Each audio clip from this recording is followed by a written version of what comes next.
নমস্কার বন্ধুরা, cyber friend YouTube চ্যানেলে সবাইকে স্বাগত জানাই। আজকের ভিডিওতে আমরা দেখব যে ডোমিসাইল সার্টিফিকেট কী। ডোমিসাইল সার্টিফিকেট কিন্তু বর্তমানে জানা যাচ্ছে যে এসআইআর এর ক্ষেত্রেও গ্রহণযোগ্য হচ্ছে। সেই জন্য আজকে আমাদের এটা জানা প্রয়োজন যে ডোমিসাইল সার্টিফিকেট কী এবং সেটি কাদের কাদের প্রয়োজন হয়, কোন ক্ষেত্রে ডোমিসাইল সার্টিফিকেট আমরা ব্যবহার করি এবং এটিকে আবেদন করার জন্য আমাদেরকে কী পদ্ধতি রয়েছে। ডোমিসাইল সার্টিফিকেট সাধারণত হচ্ছে একটি আবাসিক শংসাপত্র যার মাধ্যমে প্রমাণ হয় যে কোনো একটি নির্দিষ্ট ব্যক্তি ওই রাজ্যের স্থায়ী বাসিন্দা কিনা।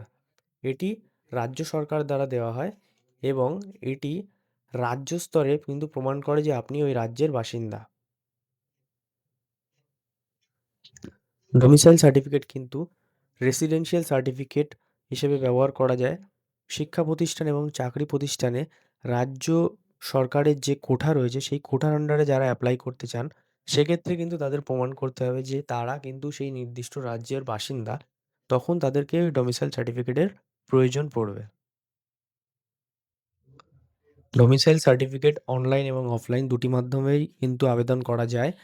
সেটি রাজ্য পোর্টালের মাধ্যমে অনলাইনে আবেদন করতে হবে এবং স্থানীয় সরকার অফিসে গিয়ে অফলাইনে এটির জন্য আবেদন করতে হবে ফর্ম ফিল আপ করে।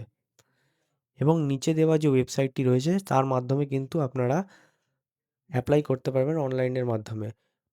নির্দিষ্ট রাজ্যের জন্য কিন্তু সেই রাজ্যের যে অনলাইন পোর্টাল রয়েছে তার মাধ্যমে করতে হবে।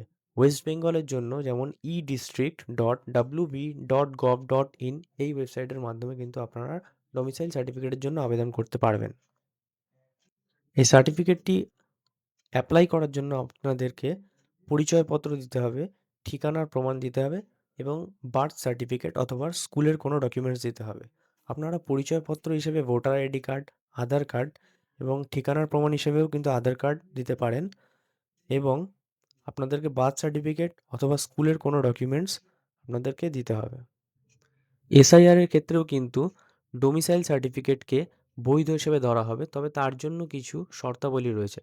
আপনাকে অবশ্যই 10 বছর সেখানে বসবাস করতে হবে এবং এটিকে অন্যান্য নথির সাথে কিন্তু সাপোর্টিং ডকুমেন্ট হিসেবে সাবমিট করতে হবে। যেমন বসবাসের প্রমাণ, ভোটার আইডি বা বিদ্যুৎ বিলের সাথেই কিন্তু এটাকে আপনি একটি স্ট্রং ডকুমেন্ট হিসেবে ব্যবহার করতে পারেন। এরকমই আরও ভিডিও দেখার জন্য সাইবার ফ্রেন্ড ইউটিউব চ্যানেলকে সাবস্ক্রাইব করুন। পুরো ভিডিওটি দেখার জন্য অসংখ্য ধন্যবাদ।